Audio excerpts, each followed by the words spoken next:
The following is a reading of the official transcripts of Rear Admiral Richard E. Byrd's flight logs recording during and shortly after his pioneering journey deep into the unknown regions of the Arctic North Pole on the 19th of February 1947. 0600 hours. All preparations are complete for our flight northward, and we are airborne with full fuel tanks at 0610 hours. 0620 hours. Fuel mixture on starboard engine seems too rich. Adjustment made and Pratt Whitneys are running smoothly. 0730 hours. Radio check with base camp. All is well and radio reception is normal. 0740 hours. Note slight oil leak in starboard engine. Oil pressure indicator seems normal, however. 0800 hours. Slight turbulence noted from easterly direction at an altitude of 2,321 feet. Correction to 1,700 feet. No further turbulence, but tailwind increases. Slight adjustment in throttle controls. Aircraft performing very well now. 0815 hours. Radio check with base camp. Situation normal. 0830 hours. Turbulence encountered again. Increase altitude to 2,900 feet. Smooth flight conditions again. 0910 hours. Vast ice and snow below. Note coloration of a yellowish nature and disperse in a linear pattern. Altering course for better examination of this color pattern below. Note reddish or purple color also. Circle this area 2 full turns and return to assigned compass heading. Position check made again to base camp and relay information concerning colorations in the ice and snow below. 0910 hours. Both magnetic and gyro compasses beginning to gyrate and wobble. We are unable to hold our heading by instrumentation. Take bearing with sun compass, yet all seems well. The controls are seemingly slow to respond and have sluggish quality, but there is no indication of icing. 0915 hours. In the distance is what appears to be mountains. 0949 hours. 29 minutes elapsed flight time from the first sighting of the mountains. It is no illusion. They are mountains and are consisting of a small range that I have never seen before. 0955 hours. Altitude change to 2,950 feet, encountering strong turbulence again. 1000 hours. We are crossing over the small mountain range and still proceeding northward as best as can be ascertained. Beyond the mountain range is what appears to be a valley with a small river or stream running through the center portion. There should be no green valley below. Something is definitely wrong and abnormal here. We should be over ice and snow. To the port side are great forests growing on the mountain slopes. Our navigation instruments are still spinning. The gyroscope is oscillating back and forth. 1005 hours. I alter altitude to 1,400 feet and execute a sharp turn to better examine the valley below. It is green with either moss or a type of knit grass. The light here seems different. I cannot see the sun anymore. We make another left turn and we spot what seems to be a large animal of some kind below us. It appears to be an elephant. No, it looks more like a mammoth. This is incredible. Yet there it is. Decrease altitude to 1,000 feet and take binoculars to better examine the animal. It is confirmed. It is definitely a mammoth-like animal. Report this to base camp. 1030 hours. Encountering more rolling green hills now. The external temperature indicator reads 74 degrees Fahrenheit. Continuing on our heading now. Navigation instruments seem normal now. I am puzzled over their actions. Attempting to contact base camp. Radio is not functioning. 1130 hours. Countryside below is more level and normal, if I may use that word. Ahead we spot what seems to be a city. This is impossible. Aircraft seems light and oddly buoyant. The controls refuse to respond. My God. Off our port and starboard wings are a strange type of aircraft. They are closing rapidly alongside. They are dish-shaped and have a radiant quality to them. They are close enough now to see the markings on them. It's a type of swastika. This is fantastic. Where are we? What has happened? I tug at the controls again. They will not respond. We are caught in an invisible vice grip of some type. 1135 hours. Our radio crackles and a voice comes through in English with what is perhaps a slight Nordic or Germanic accent. The message is, "Welcome, Admiral, to our domain. We shall land you in exactly 7 minutes. Relax, Admiral, you are in good hands." I note the engines of our plane have stopped running. The aircraft is under some strange control and is now turning itself. The controls are useless. 1140 hours. Another radio message received. We begin the landing process now, and in moments the plane shudders slightly and begins a descent as though caught in some great unseen elevator. The downward motion is negligible, and we touch down with only a slight jolt. 1145 hours. I am making a hasty last entry in the flight log. Several men are approaching on foot toward our aircraft. They are tall with blonde hair. In the distance is a large shimmering city pulsating with rainbow hues of color. I do not know what is going to happen now, but I see no signs of weapons on those approaching. I hear now a voice ordering me by name to open the cargo door. I comply. End log. From this point, I write all the following events here from memory. It defies the imagination and would seem all but madness if it had not happened. The radio man and I are taken from the aircraft, and we are received in a most cordial manner. We were then boarded on a small platform-like conveyance with no wheels. It moves us toward the glowing city with great swiftness. As we approach, the city seems to be made of a crystal material. Soon we arrive at a large building that is a type I have never seen before. It appears to be right out of the design board of Frank Lloyd Wright, or perhaps more correctly, out of a Buck Rogers setting. We are given some type of warm beverage, which tasted like nothing I have ever savored before. It is delicious. After about 10 minutes, 2 of our wondrous appearing hosts come to our quarters and announce that I am to accompany them. I have no choice but to comply. I leave my radio man behind, and we walk a short distance and enter into what seems to be an elevator. We descend downward for some moments. The machine stops and the door lifts suddenly upward. We then proceed down a long hallway that is lit by a rose-colored light that seems to be emanating from the very walls themselves.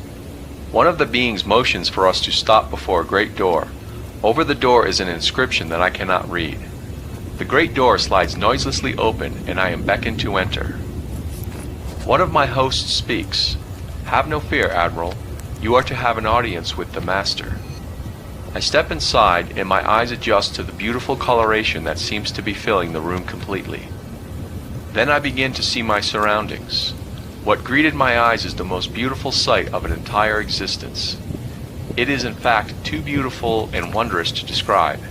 It is exquisite and delicate.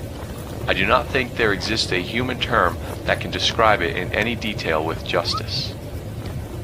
My thoughts are interrupted in a cordial manner by a warm, rich voice of melodious quality. "I bid you welcome to our domain, Admiral." I see a man with delicate features and with the etching of years upon his face. He is seated at a long table. He motions me to sit down in one of the chairs. After I am seated, he places his fingertips together and smiles. He speaks softly again and conveys the following.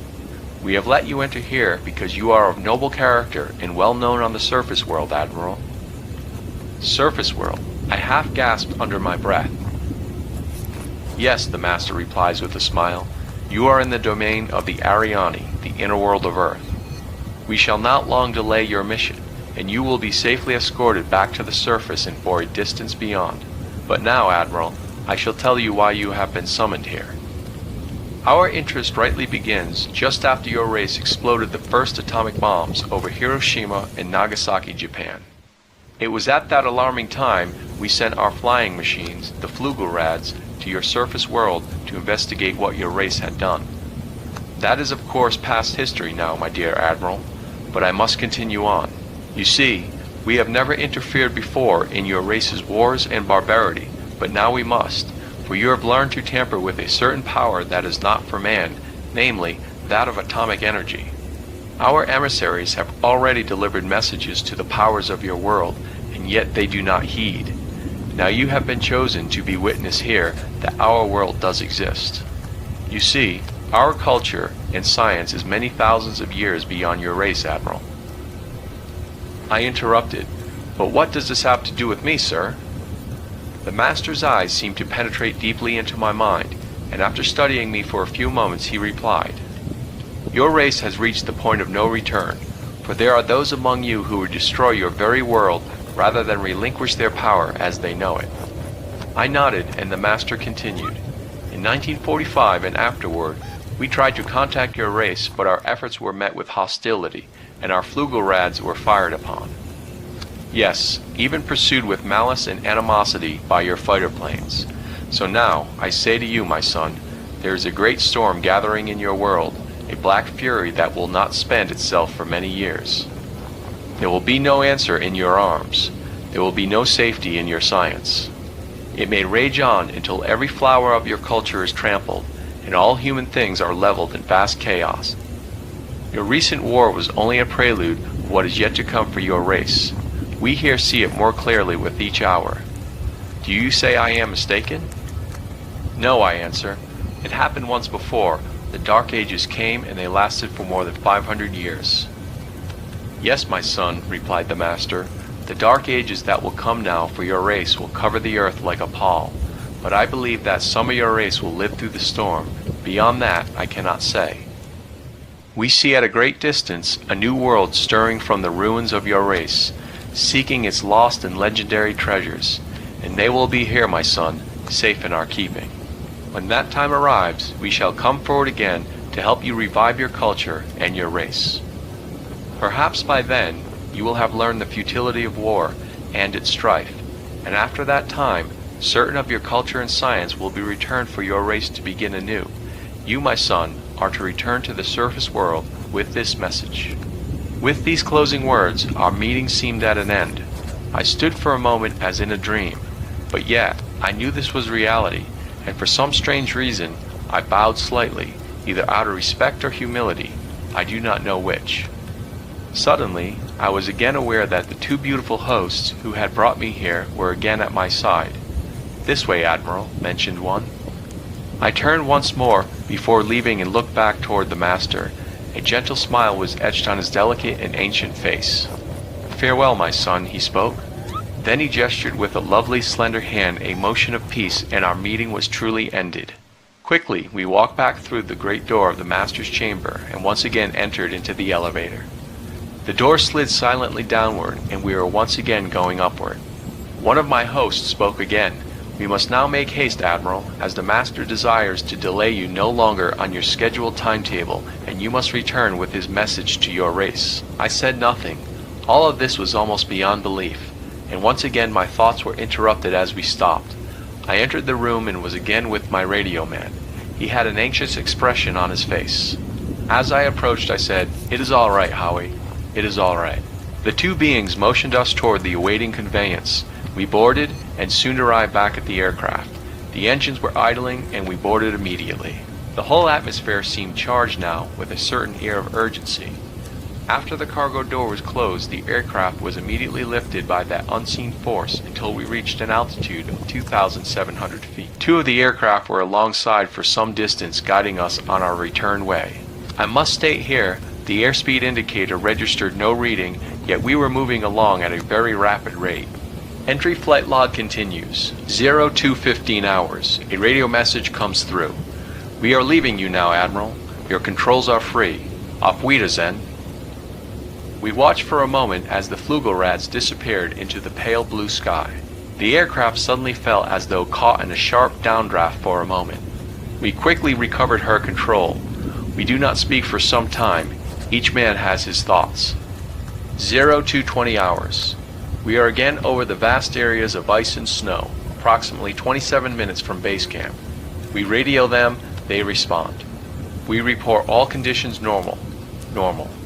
Base camp expresses relief at our re-established contact. 0300 hours. We land smoothly at base camp. I have a mission. End log entries. March 11th, 1947. I have just attended a staff meeting at the Pentagon. I have stated fully my discovery and the message from the Master. All is duly recorded. The President has been advised. I am now detained for several hours, 6 hours, 39 minutes to be exact. I am interviewed by top security forces and a medical team. It was an ordeal. I am placed under strict control via the national security provisions of the United States of America. I am ordered to remain silent in regard to all that I have learned on behalf of humanity. Incredible. I am reminded that I am a military man and I must obey orders. December 30th, 1956. Final entry. I must write this diary in secrecy and obscurity. It concerns my Arctic flight of the 19th day of February in the year of 1947. There comes a time when the rationality of men must fade into insignificance and one must accept the inevitability of the truth. I am not at liberty to disclose the following documentation at this writing. Perhaps it shall never see the light of public scrutiny, but I must do my duty and record here for all to one day read. These last few years elapsed since 1947 have not been kind. I now make my final entry in this singular diary. In closing, I must state that I have faithfully kept this matter secret as directed all these years. It has been completely against my values of moral right. Now I seem to sense the long night coming on, and this secret will not die with me, but as all truth shall, it will triumph, and so it shall. This can be the only hope for mankind. I have seen the truth, and it has quickened my spirit and has set me free. I have done my duty towards the monstrous military-industrial complex. Now, the long night begins to approach, but there shall be no end. Just as the long night of the Arctic ends, the brilliant sunshine of truth shall come again, and those who are of darkness shall fall in its light. For I have seen that land beyond the pole, that center of the great unknown. Admiral Richard E. Byrd, United States Navy, December 24th, 1956.